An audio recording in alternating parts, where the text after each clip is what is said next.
इस कार्यक्रम के पुण्यार्जक हैं सिद्धांत Jain civil line Delhi, Savita Sagar Jain Rishabh Vihar Delhi, Rakesh Sangeeta Sonam Ritika जिनिशा AV2 Delhi, Sunita Sachin Jain Shriram road Delhi, Shrimati श्रीमाला Narendra बहादुर जैन ग्रीन पार्क, स्वर्गीय सुरेश चंद कागजी की स्मृति में संतोष जैन कालिंदी कॉलोनी दिल्ली। बंदी तु सौ विसिधे ध्रुवमचल मनोभवं गतिं पते बोच्छामि समय पाहुडे मृणिमो सुध केवली भणिदम। आचार्य कुंदकुंद देव उनके टीकाकारों को नमन और वंदन। समयसार ग्रंथादिराज की बहुत महत्वपूर्ण सार्थक चर्चा चल रही है। विश्व में समयसारी ग्रंथ ऐसा है जो आपको अध्यात्म की दृष्टि प्रदान करता है और शुद्ध तत्व की दृष्टि कराने वाला विश्व में कोई यदि ग्रंथ है तो वह समयसार ग्रंथ ये है जो आपको अपने शुद्ध ज्ञान तत्व की पहचान कराने में पूर्ण सक्षम है। समयसार के अंतर्गत पुण्य पाप अधिकार की विशेष चर्चा यहाँ पर चल रही है। दोनों ही कर्म हैं, पुण्य और पाप दोनों ही कर्म हैं और दोनों ही बंध के कारण हैं। पाप बंध का कारण है, पुण्य मोक्ष का कारण है, ऐसा जिनागम का कहते मंतव्य नहीं है। यद्यपि वर्तमान योग चलना योग की दृष्टि से पुण्य पाप में अंतर किया जाता है और दोनों अनुयोग व्यवहार न्याय की प्रधानता से कहते हैं लिपिबद्ध हुए हैं। पर द्रव्यान योग और विशेषकर अध्यात्म ग्रंथ पुण्य और पाप दोनों में अंतर नहीं करता, दोनों को ही कर्म मानता है और दोनों को ही बंध का कारण बताता है और दोनों मुक्ति के कारण नहीं है। मुक्ति का कारण एकमात्र संवर निद्रा का परिणाम है। सम्यक दर्शन, सम्यक ज्ञान, सम्यक चात्र के परिणाम ही मुक्ति के मूल कारण हैं। इसलिए तत्वासु जैसे महान ग्रंथ में सम्यक दर्शन ज्ञान चात्राणि मोक्ष मार्गा ये विशेष सूत्र दिया है कि सम्यक दर्शन, सम्यक ज्ञान, सम्यक चात्र ही इन तीनों की एकता ही मोक्ष का मार्ग है। जो संसार में प्रवेश कराए वह सुशील कैसे हो सकता है। ये जो तर्क दिया कुंदकुंद स्वामी ने, ये तर्क अपने आप में बहुत वजनदार है, बहुत महत्वपूर्ण है, बहुत उपयोगी है और ज्ञान चक्षु को खोलने वाला है। हेतु स्वभाव रस और फल आदि से बाहर में अंतर दिखाई देने पर भी दोनों एक ही हैं और एक ही पात्र दो रूपों में आपको दिखाई दे रहा है। इसलिए भ्रम के बादल कहते दिखाई देते हैं। आज 146 नंबर की गाथा की चर्चा अपन प्रारंभ करते हैं। 146वीं गाथा में सिद्ध करते हैं कि दोनों शुभाशुभ कर्म बंदी के कारण हैं। इनमें अंतर करने से जीव का मोक्ष मार्ग प्रकट नहीं होगा और अनादि से दोनों में अंतर करता आया है, इसलिए संवर की ओर जीव का लक्ष्य नहीं हुआ और स्वानुभूति की प्राप्ति का जीव ने आज तक उद्यम नहीं किया। सोच तारा पुण्य करते करते कहते मुझे मुक्ति की प्राप्ति हो जाएगी, खेत की सफाई करते करते मुझे फसल की प्राप्ति हो जाएगी, ऐसी उम्मीद बांधे रहा। खेत की सफाई जरूर होती है पर बीज के बोने पर फसल की प्राप्ति होती है, सत्य को हमें नहीं भूलना है।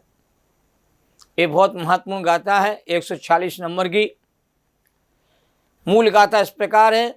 सोवर्णियम पुण्यलम बंधदि कालायतम पिजय पुरुषम बंधदि एवं जीवम स्वयं सुहम वा कदम कम्मम। सोवर्णियम पीनीलम बंधदि कालायसम पी जय पुरुषम। बंददी एवं जीवम स्वयमसुहम वा कदम कम्मम। एक बार लय के साथ फिर से देखिए। जितनी बार गाथा को पढ़ोगे उतनी बार ही हम कुंद कुंज स्वामी के बहुत निकट पहुंच जाएंगे। 2000 साल पहले हुए महान आचार्य के निकट पहुंचने का तरीका हमारे सामने गाथाओं के पाठ करने के अलावा क्या हो सकता है। सोवर्णियम पिणीलम बंददि कालायतम पिजय पुरुषम बंददि एवं जीवम स्वयमसुहम वा कदम कम्मम। गाथा का अनुवाद देखिए। जो लोह बेड़ी बांधती त्यों स्वर्ण की भी बांधती, इस भांति शुभ अशुभ दोनों कर्म जैसे बेड़ी बांधती। अर्थ देखिए मूल गाथा का। जैसे सोने की बेड़ी भी पुरुष को बांधती है और लोहे की बेड़ी भी कहते बांधती है, इसी प्रकार शुभ और अशुभ किया गया कर्म जीव को बांधता है। अब ये आचार्य देव ने बिल्कुल स्पष्ट घोषणा कहते हैं इस गाथा के माध्यम से की है। किसी को सजा होती है, उस व्यक्ति को पकड़ा जाता है और पकड़ करके बेड़ियों में जकड़ करके उसे लाया जाता है। अब किसी को सोने की बेड़ी कहते हैं बांधी जावे और पूरे नगर में घुमाया जाए तो उस व्यक्ति को अच्छा लगेगा या बुरा लगेगा।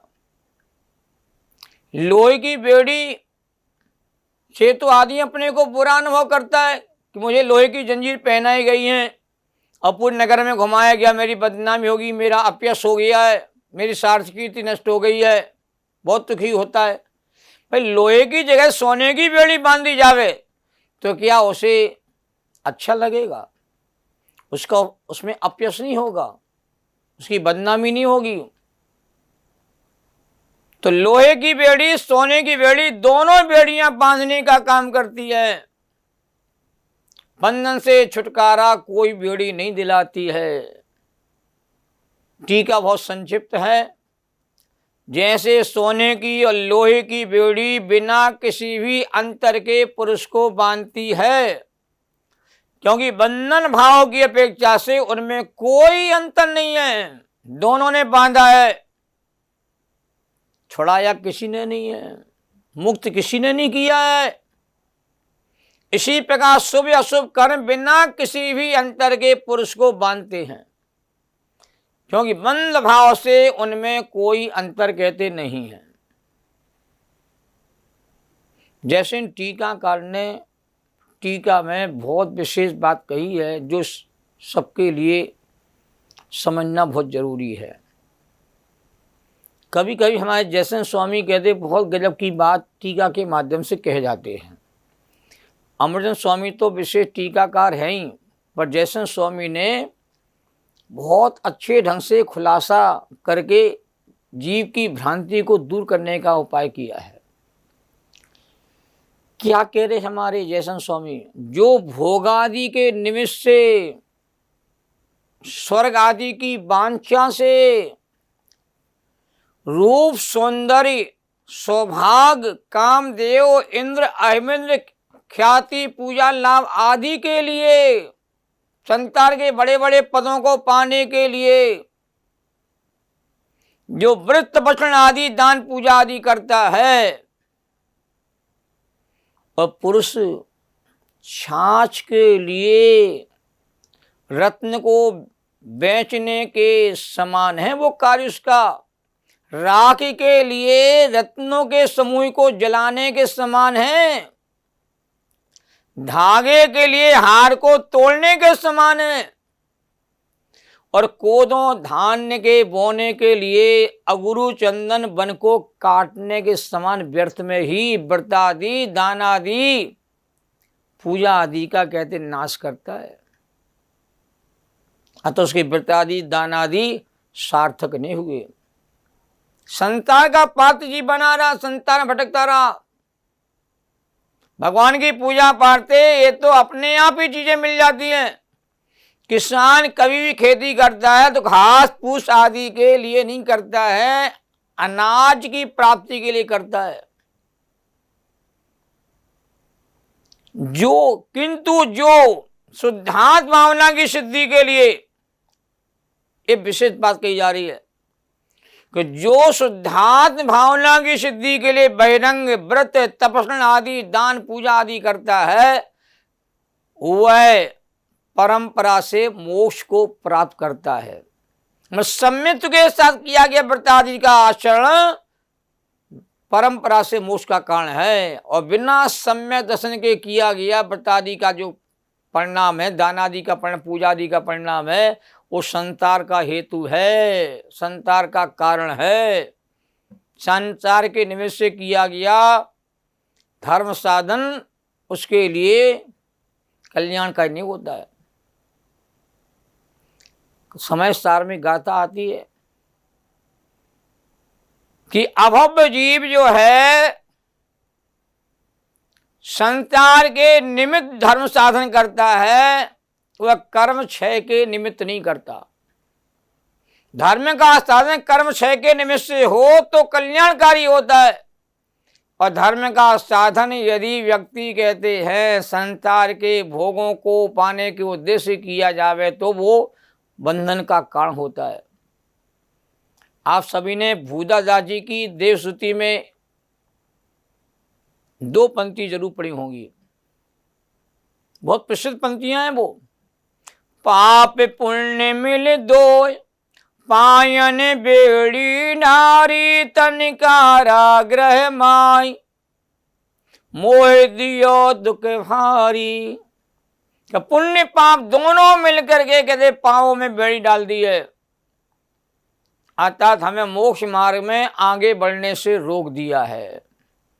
एक स्वर्ग की ओर ले जाता है, एक नरक की ओर ले जाता है, दोनों ही संसार हैं। स्वर्ग भी देव गति भी संसार की ही है और नरक गति भी संसार की है। चारों गतियां संसारी कही जाती है।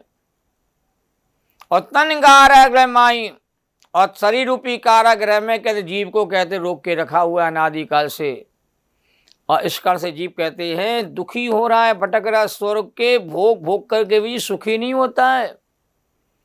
वहां के देवों को भी 6 महीना पहले माला मुरझा जाती है, तो उन जीवों को देव पर्याय के छोड़ने का कहते महान दुख होता है, और देव एक इंद्री तक की पर्याय में आ जाता है। ध्यान देना, चाहे चंदन की लकड़ी हो चाहे आम की हो, दोनों ही जलाने के काम आती है। चाहे झोपड़ी में रहो चाहे महल में रहो, दोनों ही ग्रह बंधन में आपको बांधते हैं। कोई स्वाधीन स्वतंत्र नहीं करता। महंगी हो या सस्ती हो, साड़ी तो साड़ी है। वैसे अच्छा कर्म हो या बुरा कर्म हो, कर्म तो कर्म ही है और निष्कर्म अवस्था नहीं है। चाहे पहले अशुभ कर्म छूटता हो पर शुभ कर्म छूटता हो, पर छूटते दोनों ही हैं मुक्ति के मार्ग में। दोनों के सहारे मोक्ष मार्ग कहते हैं प्रकट नहीं होता है। इष्टोपदेश समाधि तंत्र आदि ग्रंथों में लिखा हुआ है, अशुभ कर्म से कुगति होती है, शुभ कर्म से देव गति होती है, और दोनों के त्याग से छोड़ने पर जीव को पंचम गति मोक्ष की प्राप्ति होती है। धर्म वही है जो जीव को कर्म से निवृत्ति करा देता है। आचार्य समर्थ स्वामी ने रत्नगण सागाचार्य में मंगलाचरण के बाद दूसरे नंबर के श्लोक में लिखा है, देशयामी समीचीनम धर्मम कर्म निवर्णम। समीचीन धर्म वही है जो जीव को कर्म से निवृत्ति दिला देता है, कर्म से मुक्ति दिला देता है। अशुभ कर्म से निवृत्ति की बात नहीं कही गई है, कर्म से निवृत्ति की बात कही गई है। और कर्म में शुभ अशुभ दोनों ही कर्म आ जाते हैं। योग सार में योगेंदु देव कहते हैं, परमात्म प्रकाश में भी आचार्य देव कहते हैं, गजब का दोहा है जो पचाना बहुत जरूरी है। अध्यात्म की बात सभी को कहते हैं, पछती नहीं है। पाप भाव को पाप तो जाने सारे लोग, और पुण्य भाव भी पाप है जाने बिरला कोई। पुण्य को भी पाप मानते हैं ज्ञानी पुरुष। पाप तो पाप है ही, वो तो महापाप है, पर पुण्य का परिणाम ही जीव को मोक्ष मार्ग में आगे नहीं ले जाता है। वो कहते पुण्य की मिठास में, पुण्य के फल में जीव ऐसा अटक जाता है कि वो आगे नहीं बढ़ पाता है। आत्मानुशासन में लिखा है आचार्य देव ने कि सारा जगत पुण्य का फल तो चाहता है, पुण्य के परिणाम नहीं करता, पुण्य के परिणाम नहीं करना चाहता। सारा जगत कहते पाप के परिणाम में दिन रात मस्त रहता है और पाप का फल नहीं चाहता है। तो पाप तो दिन रात करे और पाप का फल वो चाहता नहीं, और पुण्य के परिणाम करे नहीं और पुण्य के फल को चाहता है। संसार की लोगों की जीवों की ऐसी परिणति होती है। तो पुण्य पर लुभाता रहे, पुण्य के फल पर जीव लुभाता रहता है और पाप के फल को भोगना नहीं चाहता है। और अध्यात्म में जो स्वरूप से च्युत करता है, शुद्धात्मा से आपको च्युत करता है, वह सब पापी कहा जाता है। स्वरूप से जो पतित हो गया है, स्वभाव से जो गिर गया है, स्वभाव से दूर चला गया है, स्वभाव से जो हट गया है, वही कहते पाप कहा जाता है। इसलिए पुण्य परिणाम भी पाप की कोटि में आ जाता है वैसा, क्योंकि पुण्य के परिणाम ने भी कहते स्वभाव से आपको दूर रखा है, स्वभाव से आपको हटा दिया है। इस संदर्भ में बनासदास कवि ने नाटक समय सार में पुण्य पाप अधिकार में एक विशेष छंद लिखा है, सवैया छंद है। शील तप संयम विरति दान पूजा दिखे, अथवा असंयम कताय विष भोग हैं। को शुभ रूप को अशुभ स्वरूप मूल, वस्तु के विचारते दुविधि कर्म रोग हैं। ऐसी बंद पद्धति बखानी बीत राग देव, आत्म धर्म में कर्म त्याग योग है। भोजन तरैया राग देश का हरैया, महामोक्ष का करैया एक शुद्धि उपयोग है। बहुत गजब का छंद है ये। इस छंद के भाव को ग्रहण कर लिया, सारी भ्रांतियां कहते हैं हट जाएंगी, भ्रम के बादल हट जाएंगे, वस्तु स्वरूप जैसा है वो प्रकट हो जाएगा। ऐसी भावना के साथ अपनी बात को यहाँ पूर्ण करते हैं।